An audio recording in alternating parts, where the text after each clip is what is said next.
इससे आगे वाले वीडियो में अपने ने संगठन का अर्थ और परिभाषा समझा था। अब समझेंगे संगठन के लक्षण। तो संगठन के लक्षण क्या है? तो समान लक्ष्य संगठन का लक्षण है, यानी कि कोई भी संगठन हो उसका लक्ष्य संगठन का समान होता है।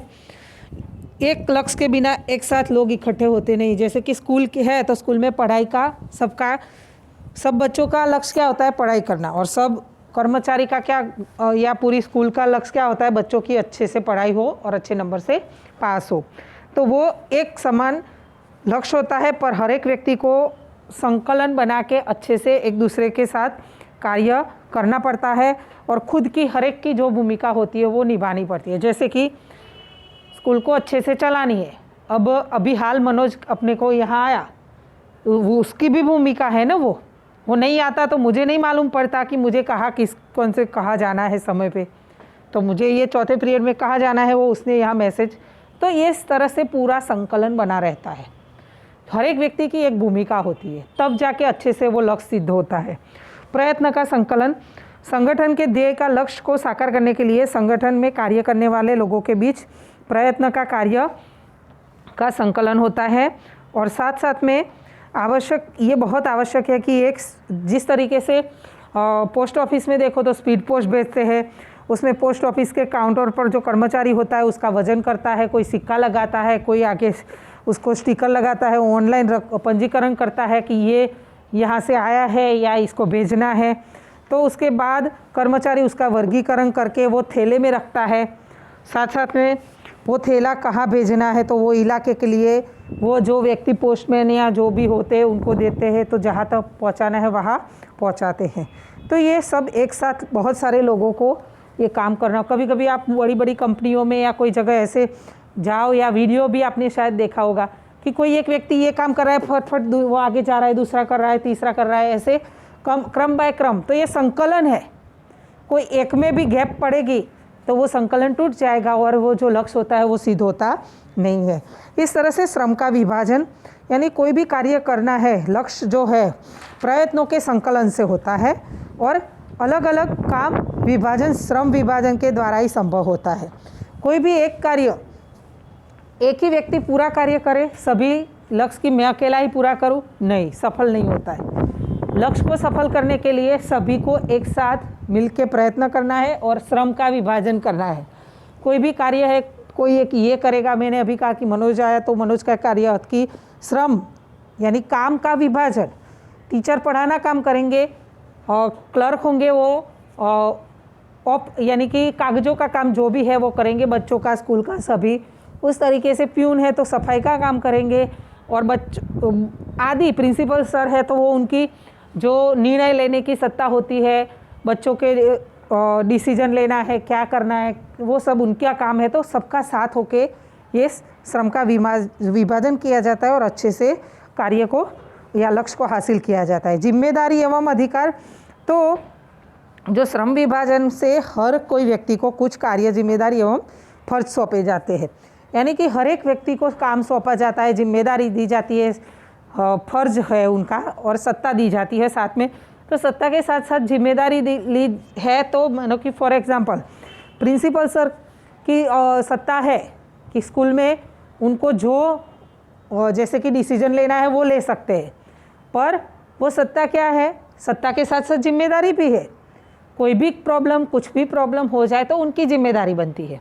तो ये जिम्मेदारी और अधिकार दोनों है, अधिकार भी है और जिम्मेदारी भी है। तो दोनों को अच्छे से निभाना पड़ता है और हर एक स्तर पर ध्येय को सिद्ध करने के लिए श्रम विभाजन, क्या किसको काम सौंपना है, किसको नहीं सौंपना है, कौन से टाइम पे बुलाना है, कौन सा निर्णय कब करना है, कब छुट्टी देनी है।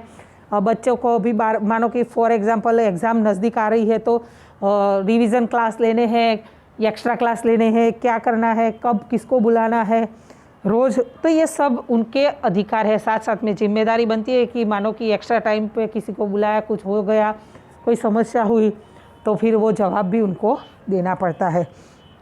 तो ये लक्ष्य को सिद्ध करने के लिए उसके लक्षण है। संगठन के कार्य है, अलग अलग संगठन जो हमने आगे देखा कि किसी लक्ष्य या लक्ष्य प्राप्ति के लिए संगठन बनता है और सभी कर्मचारियों के प्रति जो संकलन है वो स्पष्ट रूप से कार्य बांटा जाए, यह बहुत इम्पोर्टेंट है। और इस तरह से देखा जाए तो हम परिवार भी एक अपना जो संगठन भी कहते हैं वो सामाजिक संगठन है। तो हर एक व्यक्ति कुछ ना कुछ परिवार में भी कार्य करता है। मम्मी खाना बनाती है, पापा पैसे कमाने जाते हैं, तो उस तरीके से घर में थोड़ा बहुत जो दादी या कोई दूसरी बड़ी मम्मी हो या कुछ भी हो, जॉइंट फैमिली हो, बच्चे हैं तो कोई कुछ ले आता है, कोई साफ सुफ करता है, कोई रसोई बनाता है। तो ये एक संगठन है। तो हर एक को अलग अलग कार्य सौंपा गया है और ये तभी चलता है जब हर एक व्यक्ति का साथ और संकलन हो। और उसके कार्य है 6 कार्य विशिष्टीकरण, यानी विशेष रूप से विशेषता के आधार पर कार्य का विशेषीकरण देखा जाता है। ये 2 तरीके से देखने को मिलता है। कोई एक कार्य को पूर्ण रूप से में कई निश्चित कर्मचारी के द्वारा ही किया जाता है और किसी एक कार्य को पूर्ण रूप से किसी एक व्यक्ति द्वारा नहीं परंतु किंतु कई भागों से अलग अलग कर्मचारियों के द्वारा किया जाता है। यह कार्य विशेषीकरण के कारण कर्मचारी कुछ निश्चित कार्य में विशेषज्ञ बनता है। कभी कभी क्या होता है, कोई एक ही कार्य एक ही व्यक्ति करता है और कभी कभी क्या होता है, एक कार्य अलग अलग लोग करते हैं, ऐसा नहीं कि एक ही व्यक्ति करता है। तो इससे क्या होता है कि अलग अलग लोग करते हैं तो हर कोई व्यक्ति उस कार्य में फिर निष्णात बनने की लॉन्ग टाइम पर, मानो कि खाना बनाना है घर में, परिवार में है, एक ही लेडीज़ रोज़ाना रसोई करेगी और एक लेडीज़ और मानो कि 2 भाई है तो दोनों की बीवी है तो दोनों की बीवी में एक खाना बनाती है और दूसरा झाड़ू पोछा बर्तन वो सब करती रहे, तो वो क्या हो जाएगा, खाना बनाने वाली जो है वो निष्णात हो जाएगी, पर जो नहीं बना रही है तो वो उसको नहीं आएगा, तो कोई समस्या हुई तब वो समस्या हो जाएगी। तो मतलब कि दोनों एक दूसरे से हाथ बटाकर साथ में काम करेंगे तो क्या होगा, दोनों उसमें विशिष्ट बन जाएंगे। विभाग विभाजन, जैसे कि स्कूल में कल मैंने अभी कहा कि टीचर्स है तो पढ़ाने का काम करते हैं, प्रिंसिपल है तो वो निर्णय लेने का काम करते हैं कि उनकी जो जिम्मेदारियां होती है वो निभाते हैं, क्लर्क्स है तो क्लर्क को जो कागजातों का काम करते हैं। तो वो विभाजन हुआ कार्य का, जो काम करना है विभाग विभाजन। उस तरीके से प्रशासन विभाग, जैसे हॉस्पिटल होती है उसमें डॉक्टरों का काम अलग है, नर्स है उनका काम अलग है, तो विभाजन। फिर उस तरीके से जो प्रशासन विभाग जो है वो पैसों की लेन देन, दवाई का ये वो, तो वो विभाग विभाजन हुआ। और विभाग विभाजन से के बिना कोई अच्छे से कार्य संभव होता नहीं है। आदेश कड़ी, जैसे कि संकट अथवा समस्या के समय कर्मचारी किसका संपर्क करना है, यह आदेश कड़ी तय की जाती है। अधिकार और आदेश का एकत्व एक दूसरे परस्पर पूरक होता है। जैसे कि अधिकार यानी किसी एक सत्ता के रूप में आदेश देना और उसे आदेश के पालन की अपेक्षा का अधिकार स्थापित करना। यानी कि अभी मैंने कहा कि स्कूल में प्रिंसिपल सर है, तो मानो कि कोई स्कूल में अब टीचर है, कोई क्लास में कोई बच्चे को कोई समस्या हुई, तो वो आदेश कड़ी मीन्स कि वो किसके पास जाएंगे, कड़ी कि किसके पास ये अधिकार है, सत्ता है कि वो निर्णय कर सके, तो वो प्रिंसिपल सर के पास जाएंगे। तो वो जो निर्णय लेंगे उनका अनुकरण पालन सबको करना है आदेश का। तो ये आदेश कड़ी होती है एक। और एकत्व यानी एक व्यक्ति का एक और केवल एक ही ऊपरी अधिकारी होना चाहिए जिससे यह सीधा अहवाल दे सके। जैसे कि यहाँ तो अपने एक ही जनरली ऐसा कह सकते हैं कि प्रिंसिपल सर यानी सर्वसत्तारूढ़, और प्रिंसिपल से ऊपर जो भी है वो डीओ ऑफिस है, वो एकत्व है कि ये इसको ऑर्डर देंगे।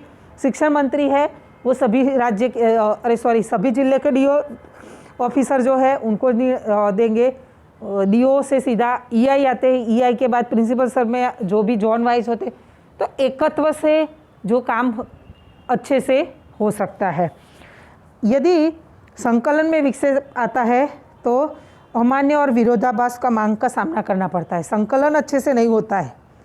घर में क्या होता है, परिवार में कोई एक बड़ा हो और वो एक कहने वाला हो ना कि यही करना है, सब उनका पालन करेंगे तो सब अच्छे चलेगा।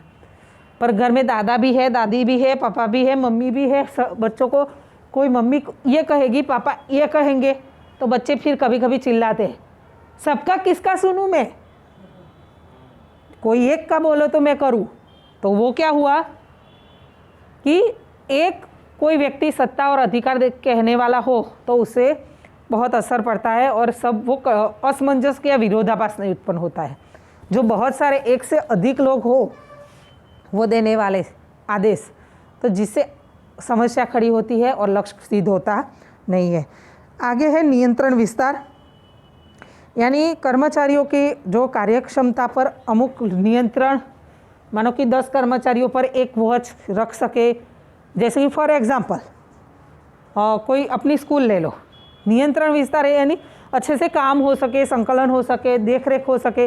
तो प्राथमिक, माध्यमिक, प्राइमरी अलग है ना अपनी स्कूल में, कॉलेज अलग है, प्रिंसिपल सर सभी के एक है समझो, माध्यमिक, हायर और साइंस सभी के एक सर है, पर प्रिंसिपल सर अकेले कैसे मैनेज कर सके, नहीं कर सकते। तो माध्यमिक के लिए सुपरवाइज़र अलग, हायर के लिए अलग, साइंस के अलग। वैसे हायर के कॉमन होते हैं, पर साइंस में संभालने वाला तो कोई एक अलग होता ही है, क्योंकि क्लास मानो कि साइंस के कोई टीचर नहीं आए तो मैनेज करना है अभी जैसे, तो वो जो क्या है नियंत्रण विस्तार कि यहाँ ये व्यक्ति की जिम्मेदारी कि इसको ये देखना है, इसको ये देखना है, तो अच्छे से कार्य होगा। फिर बहुत बड़ा विस्तार हो जाता है तो अच्छे से काम होता नहीं है। केंद्रीकरण, कर्मचारियों किस हद तक शामिल है कार्य में, संगठन में, उसके आधार पर संगठन में केंद्रीकरण विकेंद्रीकरण का स्तर तय किया होता है। यानी कि ऐसी व्यवस्था जिसमें व्यवस्थापन द्वारा ही सभी निर्णय लिए जाते हैं और नीचे काम करने वाले लोग जो होते हैं वो निर्देशों का पालन करना होता है। विकेंद्रीकरण यानी कि व्यवस्था का जिसमें संगठन में कार्य के साथ जुड़े सभी कर्मचारी। केंद्रीकरण में क्या होता है, अभी मैंने जैसे कहा कि प्रिंसिपल सर है तो वो सबके केंद्र में है, वो बोल रहे हैं वो सबको करना है। विकेंद्रीकरण मीन्स कि क्या, प्रिंसिपल सर है पर वो क्या है सभी की राय ले रहे हैं। स्कूल भी है, जैसे कि ये मानो कि जैसे कि अपने प्रधानमंत्री का हो, या अपने जैसे कि कोविड की स्थिति में देखो पूरे देश में परिस्थिति कैसी थी, क्या करना कैसे करना, ऑनलाइन कॉन्फ्रेंस होती थी तो प्रधानमंत्री क्या करते थे, सबकी राय लेते थे कि, तो वो क्या हुआ केंद्र में वो है, पर उस टाइम क्या हुआ विकेंद्रीकरण हुआ। उनका आदेश उन्होंने थोप दिया नहीं कि ये ही करना है, हर एक राज्यों को सजेशन लिए कि आपके राज्य में क्या तकलीफ है, आपके यहाँ क्या तकलीफ है, तो उसके अनुसार उन्होंने गाइडलाइन दी। उस तरीके से हर एक जिले वाइज जो राज्य के सीएम होते हैं वो आदेश देते हैं, तो वो सबकी राय लेते हैं और निर्णय लेते हैं, तो वो विकेंद्रीकरण हुआ। केंद्रीकरण मीन्स कि एक ही आदेश है उसका पालन करना है, वो केंद्रीकरण, और विकेंद्रीकरण मीन्स कि सबकी राय लेकर किया जाए उसे। तो कर्मचारी अधिकारियों को, जो कर्मचारी संगठन में अधिकारों को सौंपा जाए और उसके सशक्तिकरण भी होता है। फिर सौंपने के जो अधिकार सौंपने के अच्छे परिणाम प्राप्त करने के लिए विकेंद्रीकरण व्यवस्था तंत्र समय समय पर मूल्यांकन होता रहना चाहिए और ये ज़रूरी है। विकेंद्रीकरण कभी कभी क्या होता है कि फॉर एग्ज़ाम्पल कोई कंपनी है या उद्योग, बड़ी बड़ी संस्थाएं हैं, तो उनको उनका माल का बिक्री बढ़ानी है माल की, तो वो विकेंद्रीकरण की सत्ता यानी कि व्यक्तियों को सत्ता देंगे कि आपको अपने तरीके से इतना करना है, अपनी बिक्री इतनी होनी चाहिए या इतना अपना माल का बाज़ार में अपना बिजनेस इतना बढ़ना चाहिए। वो उनको सत्ता दी कि आपको जिस तरीके से ठीक लगे वो आप करो, पर उन पे वॉच तो होनी चाहिए समय समय पर, नहीं तो ये ठीक से अच्छे से लक्षित होता नहीं है कि मानो कि इतना माल को बाज़ार में रखना है, तो ये क्या हुआ, वो लक्ष्य हुआ और उसके लिए सबको सत्ता दी कि आपको अपने तरीके से करना है, तो वो क्या हुआ, उसके सामने फिर बाद में उनको वॉच भी करना है। औपचारीकरण, यह इसमें क्या होता है कि फॉर्मालिटी होती है, स्वतंत्रता नहीं मिलती है। औपचारीकरण मीन्स कि जो बोला जाए वो ही करना है। तो ऐसे कर्मचारी को किसी भी तरह के कार्य करने के लिए स्वतंत्रता नहीं मिलती है, पर इसमें नुकसान बहुत होता है।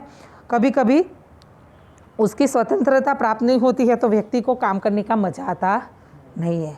व्यक्ति को ऐसा कहा जाए कि तुझे इतना माल है अपने को बाज़ार में, तुझे इतनी प्रोडक्ट बेचनी है, पर इस तरीके से ही बेचनी है, ऐसा कहा जाएगा तो उसको मज़ा नहीं आएगा।